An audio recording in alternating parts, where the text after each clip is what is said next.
হয়েছে, আমাদের নেতাকর্মীরা আহত হয়েছে, আমরা বেকসুর খালাস হয়ে গেলাম। আমাদের অপরাধ মানে কি? আমরা অপরাধী না, এখন তো প্রমাণিত যে আমরা অপরাধী না, আমরা অপরাধ করি নাই। আর বাংলাদেশের মানুষরা কে কি জানলো ডাজন্ট ম্যাটার। বরিশালের মানুষ জানে, বরিশালের সাধারণ মানুষ জানে যে আমি কি অপরাধ করছি। আমি রাস্তায় হেঁটে চলি, এই অপরাধ করছি। আমি ভিক্ষুকদের সাথে চলে, এই অপরাধ করছি। আমি মাননীয় প্রধানমন্ত্রীর নিজের পায়ে দাঁড়ানোর, বরিশাল সিটি কর্পোরেশনকে দুর্নীতি মুক্ত করছি, এই অপরাধ করছি।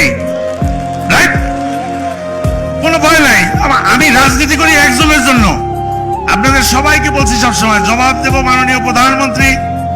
আমার শপথ পড়াইছেন মাননীয় প্রধানমন্ত্রী, যে শপথ নিয়ে আজকে যেদিন আমাকে বসাইছেন সেদিন থেকে আমার শপথের আমি 100% না হইলেও 80% পালন করার চেষ্টা করি। 100% বলবো না, 80% পালন করার চেষ্টা করি বলছি। পালন করি তাও বলবো না। আমার সাধ্য অনুযায়ী, শারীরিক অনুযায়ী যতটুকু পারি। আপনারা তো দেখেনি ভাই, আমি তো মানুষ ছোট। আমার ওজন অনুযায়ী আমার কান্দে যে 4 পুরুষের বোঝা, 4 পুরুষের রাজনৈতিক বোঝা, এই ঐতিহ্য বহন করা, এই দলের সাধারণ সম্পাদকের দায়িত্ব, মাননীয় প্রধানমন্ত্রী এত বড় একটা গুরু দায়িত্ব। আজকে এই শহরের 2.5 লক্ষ মানুষের ভোটের বোঝা আমার কাঁধে। আপনি যদি বোঝা মনে করে দেখি, কিন্তু এই শহরটাকে পরিষ্কার করতে পারছি, কারণ আমি মনে করি এটা আমার ঘর। বরিশাল সিটি কর্পোরেশন, বরিশাল দক্ষিণ অঞ্চল, বরিশালবাসী, আমার আত্মীয় স্বজন, ভাই বেরাদার। আমি এই বরিশালের মানুষের জন্য আমার বাপ আমার 6 পুরুষের রাজনীতি দিয়ে গেছে। আমার জীবন সেনিয়াবাদ সাদেক আব্দুল্লাহ মুখ দিয়ে যেটা বলে, এই শহরের সাধারণ মানুষের এটা কিন্তু উপলব্ধি হয়েছে। সাদেক আব্দুল্লাহ মুখ দিয়ে যেটা বলে সেটা কাজে করে।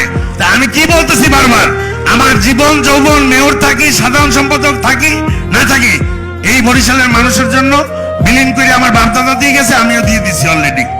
তো এখানে আমার চাওয়া পাওয়ার কিছু নাই, ভুলে যাবেন না আপনারা। এই বেশি দিন আগের কথা না, শিক্ষকদের কিভাবে ধাওয়াইয়া ছাত্রলীগের নামধারীরা লাঞ্ছিত করছে, বেশি দিন আগের কথা না। সেই পরিবর্তন সেনিয়াবাদ সাদেক আব্দুল্লাহ আনছে, এটা তো আপনাদের স্বীকার করতে হবে।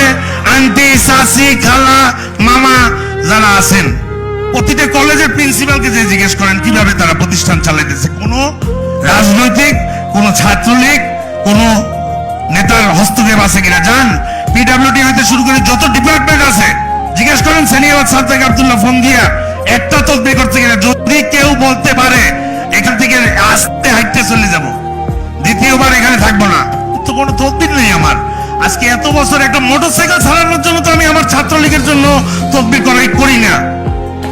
আজকে কোন জায়গায় যেখানে মুরব্বীরা বসে রয়েছেন, আপনারা বুকে হাত দিয়ে বলেন তো আজকে থেকে শান্তির সময় কবে কাটাইছেন বরিশাল শহরে?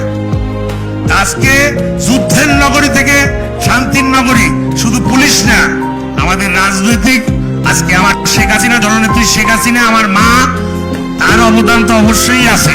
খালি প্রধানমন্ত্রী হিসাবে তার অবদান দেবেন, সে তো আমাদের দলীয় সভানেত্রী আওয়ামী লীগের, বঙ্গবন্ধু কন্যা।